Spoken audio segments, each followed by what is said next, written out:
Assalamualaikum warahmatullahi wabarakatuh. Hello smart student, how are you today? Welcome in our biology class. Sekarang kita masuk dalam pembelajaran biologi. Tema kita pada hari ini adalah peran tanah dalam organisme lingkungan. Untuk itu, mari simak video pembelajaran berikut ini. Alhamdulillah, kita lanjutkan materi kita yang kedua setelah kita belajar tentang yang namanya bioteknologi. Maka sekarang kita masuk kepada tanah dan lingkungan tanaman, di mana materi ini akan dibagi menjadi dua, yaitu tanah dan kemampuannya. Kemudian yang kedua nanti kita akan bahas adalah tanaman dan lingkungannya. Oke, sekarang kita masuk kepada tanah dan kemampuannya. Oke. Menurut pengertian yang disampaikan oleh para ahli, tanah merupakan medium tempat tumbuhnya tanaman. Ini tentunya sama-sama kita sudah ketahui.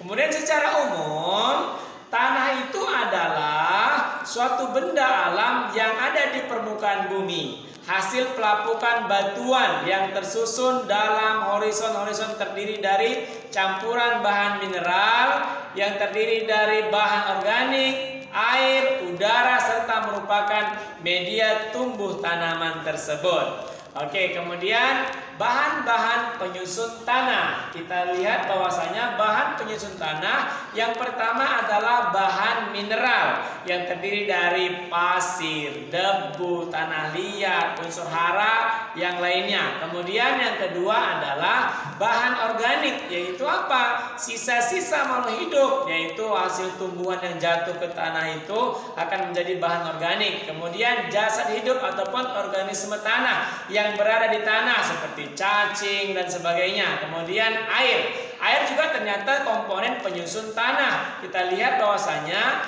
air ini yang mengandung unsur hara. Kemudian udara juga ternyata bahagian dari komponen penyusun tanah tersebut yang terdiri dari oksigen, ada CO2 dan ada nitrogen. Kemudian kita lanjutkan bahwasanya fungsi tanah bagi kehidupan tanaman. Apa itu fungsinya? Kita lihat bahwasanya tempat tegak tanaman dan media perakaran. Artinya setelah ditanam maka akar itu akan tumbuh ke tanah dengan menghujamkan ke permukaan tanah tersebut. Kemudian yang kedua adalah tempat persediaan unsur hara dan medium pertukaran unsur hara bagi tanaman. Kemudian yang ketiga adalah tempat penyediaan dan gudang air bagi tanaman. Kemudian kita lihat profil tanah mineral terdiri dari yang pertama adalah horizon, sebagaimana kita katakan tadi, yaitu terdiri dari lapisan pertama adalah lapisan organik, kemudian lapisan kedua adalah lapisan topsoil, bagian permukaan tanah, kemudian lapisan ketiga adalah lapisan tanah bawah ataupun subsoil, kemudian lapisan berikutnya bahan induk, kemudian batuan keras ataupun batuan induk, di mana yang kedua adalah solum. Apa itu solum? Lapisan tanah atas dan lapisan tanah bawah, yaitu antara horizon A dan horizon B. Kemudian kita lihat bahwasanya tanah tersebut juga ternyata mengalami proses pembentukan, bukan ujuk-ujuk jadi tanah. Namun dalam hal ini kita lihat bahwasanya ini merupakan proses pelapukan ataupun penghancuran dari beberapa materi, yaitu materi batuan induk, bahan induk, dan terjadilah tanah. Kemudian kita lihat bahwasanya pelapukan dibagi menjadi tiga bahagian. Yang pertama adalah pelapukan secara fisik, yaitu akibat temperatur air, angin ataupun es ataupun suhu di sini ya. Kemudian pelapukan secara kimia, yaitu reaksi kimia, yaitu mengalami proses oksidasi ataupun reduksi serta karbonasi pada tanah tersebut. Kemudian yang ketiga adalah pelapukan secara biologi. Apa itu? Yaitu adanya akar tanaman yang dihancurkan oleh aktivitas mikroorganisme. Kemudian kita lihat faktor-faktor yang mempengaruhi terbentuknya tanah. Yang pertama kita kenal dengan istilah iklim. Maka iklim ini berhubungan dengan curah hujan dan suhu, ya, curah hujan dan suhu. Kemudian organisme sendiri. Apa itu antara flora dan faunanya? Baik itu yang mikroorganisme ataupun yang makroorganisme. Kemudian bahan batu induk, yaitu sifat fisik dan kimia bahan induk yang tentunya berpengaruh terhadap topografi, tata letak dari tanah tersebut. Kemudian berhubungan dengan waktu, semakin banyak waktunya maka tanah itu semakin baik. Dan tentunya tingkat perkembangan tanah itu dikatakan ada tanah muda, tanah dewasa, dan tanah tua berdasarkan fungsinya terhadap pembentukan unsur hara nantinya. Kemudian klasifikasi tanah. Tanah juga dibeda-bedakan berdasarkan yang pertama adalah menunjukkan kemampuan tanah yang sebagai unit agronomi, yaitu sebagai tempat pertanian ataupun penanaman. Kemudian kemampuan tanah dapat dilihat dari survei tanah itu sendiri, apakah dia tanah liat, tanah mengandung humus, atau tanah mengandung cadas. Semuanya itu bisa kita lihat pada klasifikasi tanah menurut USDA, dibagi menjadi 10 bahagian. Yang pertama kita kenal dengan istilah entisol, yaitu tanah awal.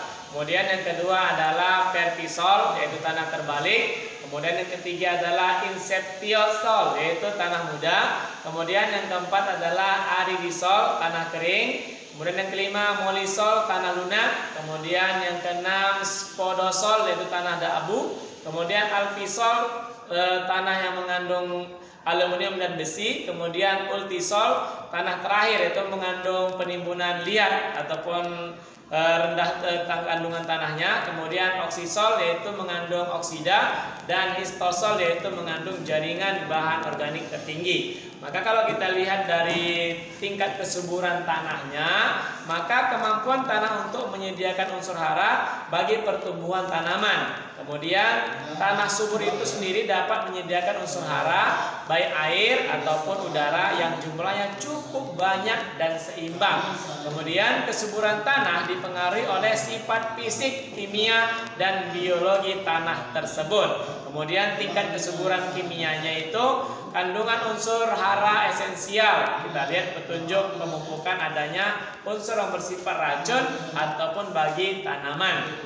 Kemudian kita lihat unsur yang esensial bagi tanaman ada dua, yaitu unsur makro dan kedua unsur mikro. Unsur makro itu terdiri dari nitrogen, fosfor, kalium, kalsium, magnesium, sulfur, karbon, dan lain sebagainya. Sedangkan unsur yang mikro yang dibutuhkan dalam jumlah sedikit adalah besi, mangan, boron, tembaga, seng, kron, dan tentunya dalam hal ini anak bapak, ini semua adalah bahagian-bahagian tanah dan kemampuannya untuk nantinya kita bahas bagian yang kedua, yaitu terkait kepada tanaman dan lingkungan sendiri yang tentunya hidup di tempat yang kita tempati, yaitu mengandung tanah secara umum. Maka demikian materi pertama kita sampaikan. Mudah-mudahan anak bapak bisa mengikutinya. Tetap semangat. Assalamualaikum warahmatullahi wabarakatuh.